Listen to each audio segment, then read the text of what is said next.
Guna meningkatkan produksi susu di kalangan petani sapi perah dan petani tanaman pakan, Kementerian Koperasi dan UKM mengembangkan ekosistem sapi perah berbasis koperasi. Para petani dipastikan mendapatkan permodalan dan jalur produksi secara berkelanjutan dengan perusahaan pengolah susu.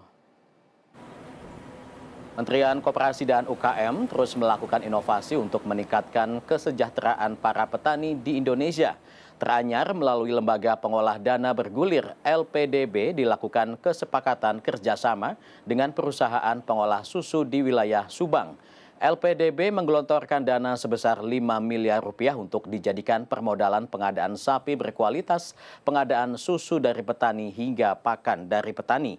Menteri Koperasi dan UKM Teten Masduki mengatakan pengembangan ekosistem sapi perah berbasis koperasi dapat mensejahterakan semua pihak, di mana petani diberikan jalur distribusi dan lahan garap, kemudian perusahaan dapat meningkatkan produksi susu untuk memenuhi kebutuhan susu di Indonesia.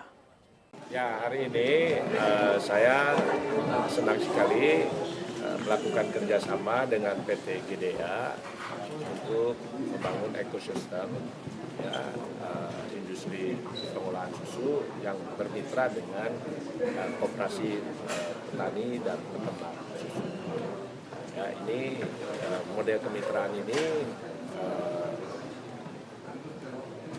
merupakan satu strategi kementerian ya untuk mengintegrasikan antara pelaku usaha kecil, koperasi dengan industri. Ya, jadi bagian daripada supply chain. Kami sudah memiliki skema pembiayaan ya untuk koperasi dan juga disinergikan dengan tour cluster. Ya, jadi model kemitraan ini akan sustain, bisa dijalankan karena model bisnisnya ya bisa sustain karena memang ini selain memberikan nilai tambah ekonomi bagi para petani, tapi juga ini bisnis bisa dijalankan secara profitable. Ya.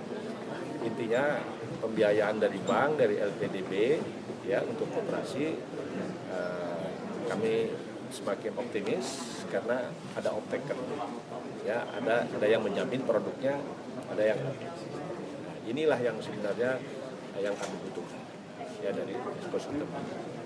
Nah, tadi selain para petani bisa mensuplai kebutuhan bahan pokok makanan sapi berupa silase dari kebun jagung yang bisa ditanam oleh para petani secara perorangan seperti secara kolektif dikelola oleh koperasi, termasuk juga tadi para peternak sapi perah yang sekarang ini tingkat produktifnya rendah, ya hanya rata-rata 15 liter, itu juga bisa mengakses bibit sapi perah yang unggul ya dari PT GDA.